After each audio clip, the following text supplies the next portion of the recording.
Donald Trump and Volodymyr Zelensky have entered into a very public war of words. It began when the US president appeared to blame his Ukrainian counterpart for Russia's invasion of Ukraine, chiding him for complaining about being excluded from talks about his country's future between the US and Russia. Now, President Zelensky then suggested that Donald Trump was being influenced by Russian disinformation, sparking a blistering social media attack from the American president. As Russia's full-scale invasion of Ukraine nears its third anniversary, Kyiv has grown accustomed to repelling relentless attacks. But this time, it came from an unexpected place: its ally, the US. US President Donald Trump has blamed Russia's invasion of Ukraine on the president of Ukraine.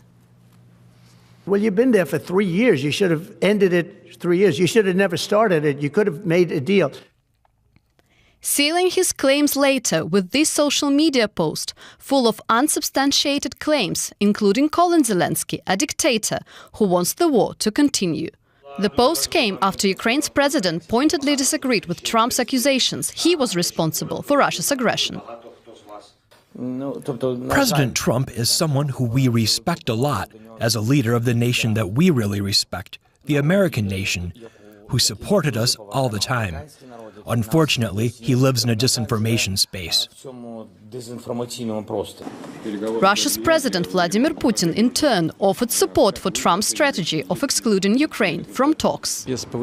Without increasing the level of trust between Russia and the US, resolutions of many issues, including the Ukraine crisis, is impossible.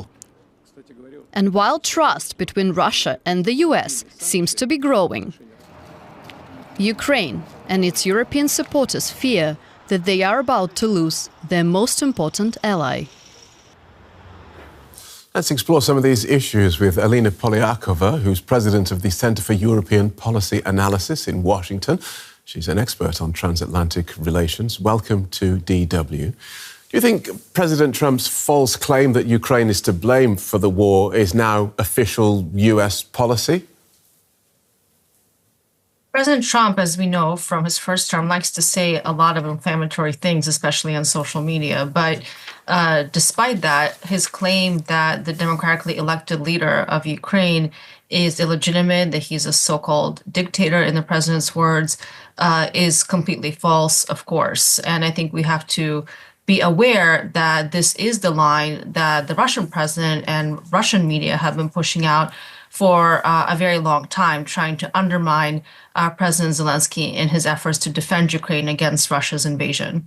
OK, it's false, but does it now become US policy because that is what the president wishes? The president says black is white, then so be it. No, I wouldn't go that far. Again, we have seen this before. The president likes to say all kinds of things. That doesn't mean that it's US policy now. That President Zelensky or that Ukraine is not seen as a democratic country. I think it's too early to tell how these comments will reverberate across the administration, but this is not U.S. policy. If we define policy in terms of actions, right now we're in the realm of words and rhetoric and arguments, and it would take some specific policy actions for the situation to change. But on this particular issue, I think we have to see how this plays out still. How does the US benefit from blaming Volodymyr Zelensky for Russia's invasion of his country?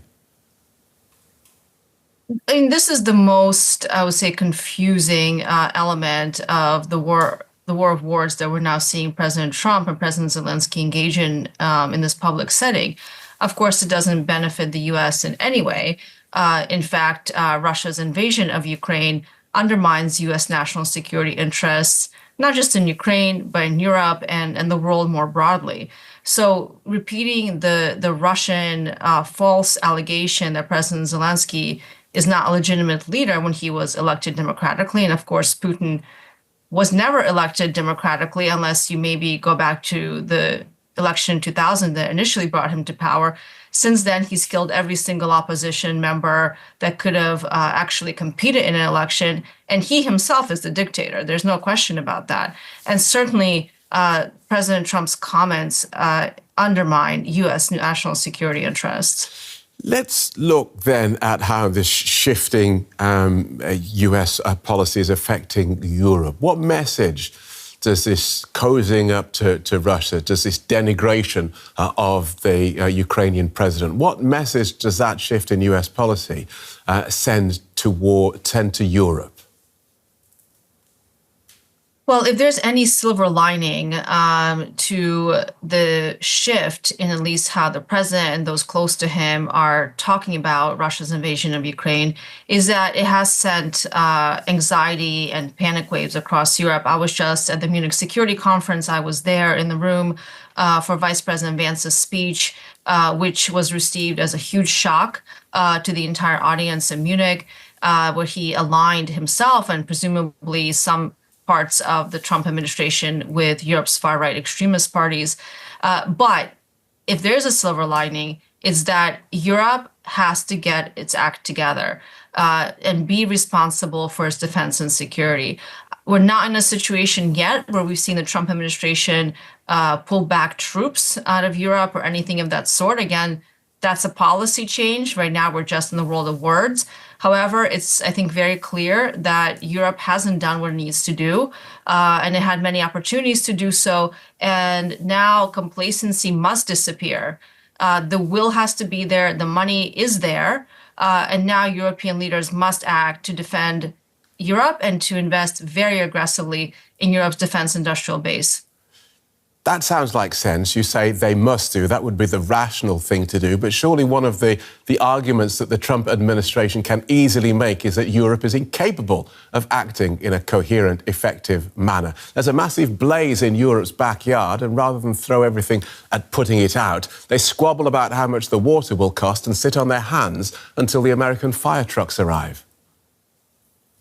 Well, look, you won't get much argument from me there. I mean, we have had a situation where Europe has, of course, been dependent on the U.S. defense and security umbrella. That's a relationship that has also benefited the United States, to be clear, because we have had our strongest alliance, both defense alliance and economic. Forgive me for interrupting, but we're coming to the end, and I'm glad that there's no argument between us. But my question really is, will Europe do what is required?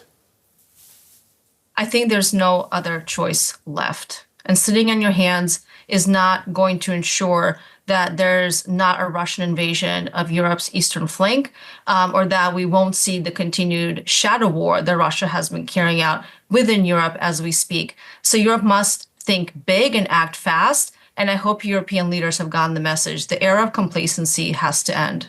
Good talking to you. Thank you so much for joining us. Alina Polyakova from the Centre for European Policy Analysis. Thank you. Thank you.